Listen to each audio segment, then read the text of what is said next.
10 मई की सुबह 10 बजे चेन्नई में जवाहरलाल नेहरू स्टेडियम में होती है बिग ब्रांड ओथ सेरेमनी।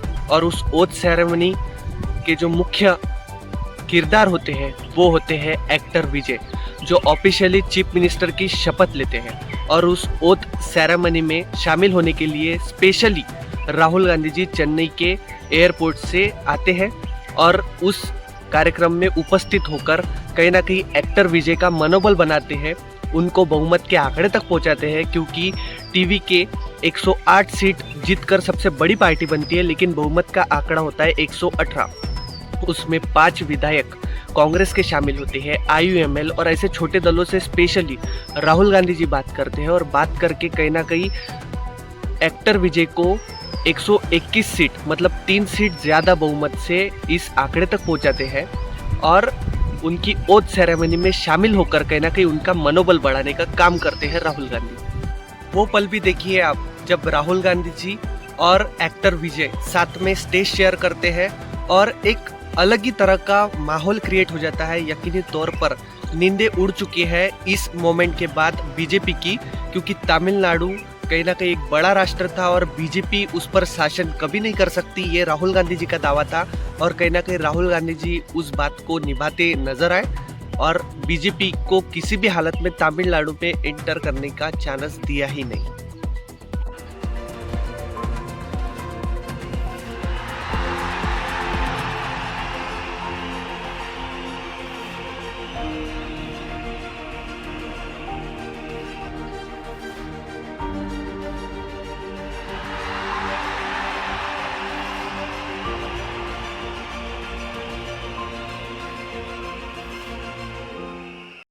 और अब वो पल जब एक्टर विजय ऑफिशियली शपथ लेते हैं चीफ मिनिस्टर पद की, देखिए आप।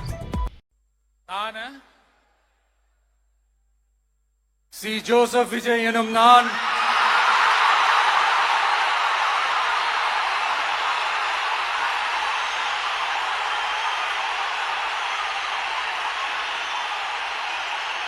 சட்டப்படி அமைக்கப்பெற்ற இந்திய அரசியல் அமைப்பின்பால் உண்மையான நம்பிக்கையும் மாறா பற்றும் கொண்டிருப்பேன் என்றும் இந்திய நாட்டின் ஒப்பில்லாத முழு முதல் ஆட்சியையும் ஒருமையையும் நிலைநிறுத்துவேன் என்றும் தமிழ்நாட்டு அரசின் முதலமைச்சராக உண்மையாகவும் உளச்சான்றின்படியும் என் கடமைகளை நிறைவேற்றுவேன் என்றும் அரசியல் அமைப்பிற்கும் சட்டத்திற்கும் இணங்க அச்சமும் ஒருதலை சார்பும் இன்றி விருப்பு வெறுப்பை விலக்கி பலதரப்பட்ட மக்கள் அனைவருக்கும் நேர்மையானதை செய்வேன் என்றும் ஆண்டவன் மீது ஆணையிட்டு உறுதிமொழிகிறேன்.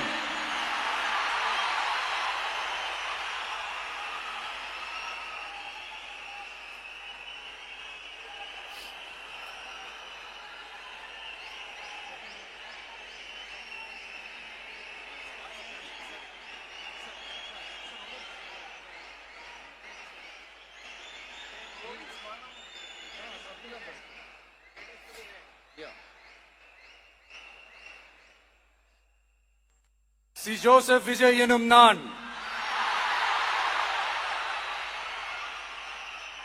தமிழ்நாட்டு அரசின் முதலமைச்சர் என்ற முறையில் எனது கவனத்திற்குள்ளாவதும் தெரிய வருவதுமான எந்த பொருளையும் முதலமைச்சரின் கடமைகளை உரியவாறு நிறைவேற்ற தேவையான அளவுக்கன்றி ஒருவரிடமோ பலரிடமோ நேர்முகமாகவோ மறைமுகமாகவோ அறிவிக்கவோ வெளிப்படுத்தவோ மாட்டேன் என்று ஆண்டவன் மீது ஆணையிட்டு உறுதிமொழிகிறேன்.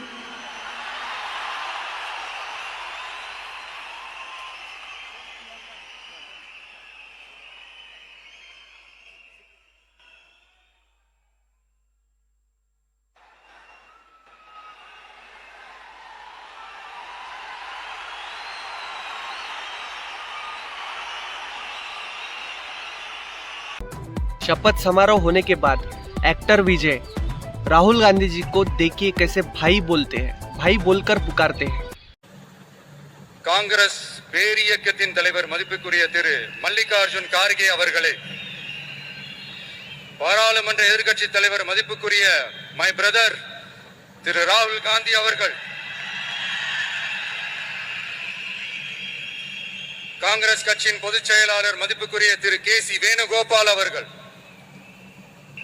தமிழ்நாடு காங்கிரஸ் தலைவர் மதிப்புக்குரிய திரு செல்வ பெருந்தகை அவர்கள், என்னுடைய நண்பர் பிரவீன் சக்கரவர்த்தி அவர்கள்,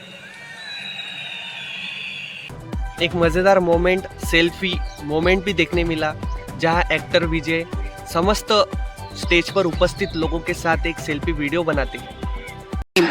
With the Honorable Chief Minister of Tamil Nadu.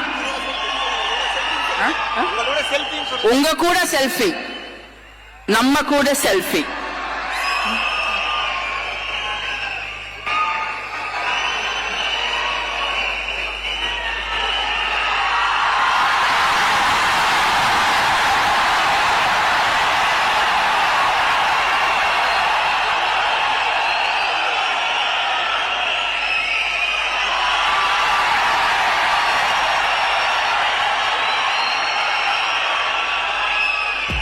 Prime minister Congress party को अवसरवादी पार्टी बोलते हैं, डीएमके के साथ कांग्रेस पार्टी ने धोखा किया ये बोलते हैं, लेकिन कांग्रेस पार्टी का स्टैंड एकदम क्लियर है कि तमिलनाडु की जनता पर किसी भी हालत में बीजेपी और एनडीए कभी शासन ना कर सके।